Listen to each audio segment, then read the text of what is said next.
Annyeonghaseyo, hi everyone, this is Ariel, one half of Soju for Two, and this is a video I wanted to make for you guys about traveling in Korea, just because I got back from Sokcho, which is in Gangwon-do, on the East Sea, last week, or the Sea of Japan, depending on whether or not you live in Japan or in Korea. And I wanted to tell you guys about some of the things that I experienced and some tips I have for you guys. I have traveled around Korea before. When I first got here, I did several trips to Andong and a few other cities. And when I was out of those trips, I think the difference for me was that on those trips I was with tour, or like a group as well. Not like a tour group really, but just like a group of other foreign teachers. And we were at a place where there was a festival, so there was lots of foreigners. Whereas this weekend, it was really just my group of friends at the beach, and there was no one there. It wasn't a foreigner, like, busy weekend, so we really stood out. So I guess a lot of these things are reflective of a slightly different experience I had. This is my first time in sort of a rural place that wasn't festival heavy. So a couple things I just want to mention to you guys. When traveling around Korea, always bring toilet paper. I guess this is really for girls because I don't know if guys care as much as girls do, but I would say 80% of the bathrooms we went to didn't have toilet paper.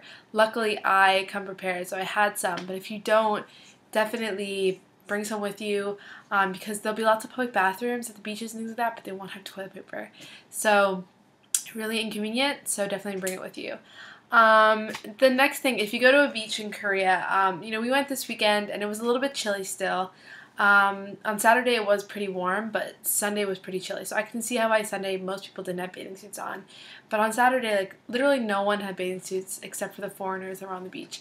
Now I know in the summer there will be people that have bathing suits, but for the most part, Koreans, and I think this is true of a lot of Southeast Asian countries as well, that they tend to wear their regular clothes or a t-shirt into the water, which is something we definitely don't do in America for the most part, except for young children and maybe children that are like overweight or things like that. People really don't wear shirts into the beach, into the water, but they do here.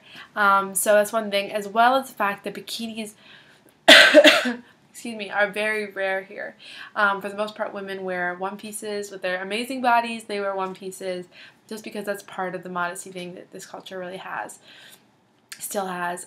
So definitely bikinis. I even saw for sale like bikinis with, one pieces with like skirts, but they were in styles that were definitely for young girls or young women like my age, as opposed to like older women. Like my mom back home has a one piece that has like a little skirt type thing to it because that's her style and she's a little bit older. So I think it's a mature look, not really for someone in their 20s. So it's definitely part of the look here. You will stand out if you're in a bikini. If you don't care, then don't worry about it, but it's definitely something people look at. Another thing, people wear sneakers to the beach. This shocks me. It's probably one of the things that really annoys me because I can't imagine wearing sneakers to the beach and getting sand in my sneakers. I think I would be so annoyed. As soon as I like sense sand, my shoes come off and I'm like, feet in sand, happy place. But Koreans don't seem to have that compulsion that I do. They're very tentative about, I guess, taking off their shoes even at the beach. So I guess that's one of the things. It's a cultural difference. But definitely sneakers. I saw a lot of sneakers in the sand on the beach, even like up to the waterline, which was quite shocking to me. Another thing I want to talk to you guys about is the buses that we took. We took buses from Seoul to Sokcho and then one from Sokcho back.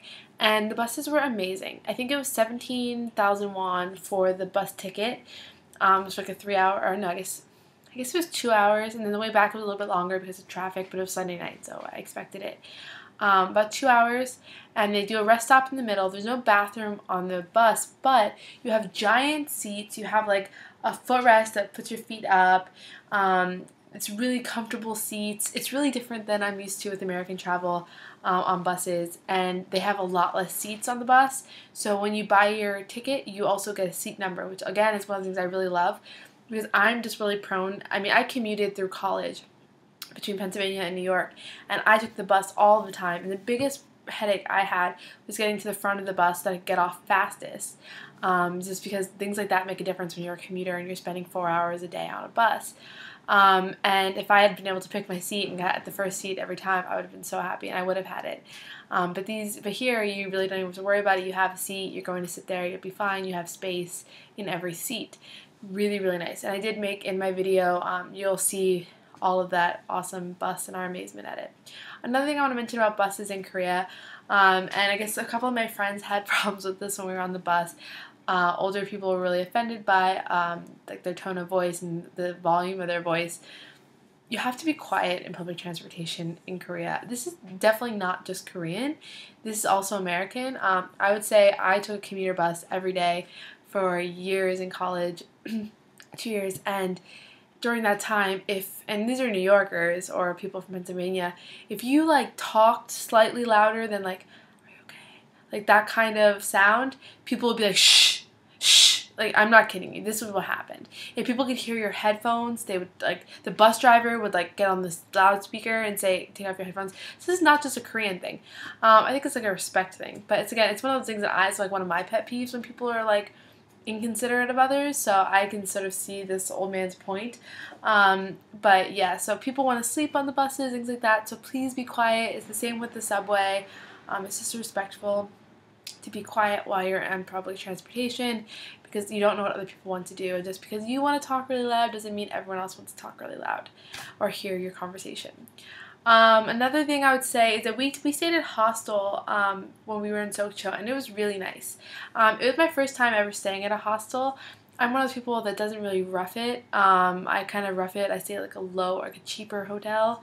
I've never really stayed at motels or hostels, just because even when I traveled around Europe, I was able to do it pretty reasonably with staying at hotels, just because like I'm not one of the people that can sleep if I think I'm going to be bitten by bugs, or you know what I mean, things like that just don't appeal to me. So I'd rather spend a little extra money and not be worried about that. But I would say this hostel was clean. It was extremely clean. I didn't get one bug bite, and if there is a bug in the room, I will get bitten. So you know it was a clean place. The people were really nice. It really did feel homey. You know, there was a kitchen for us to use and a balcony. And it was it was a nice place.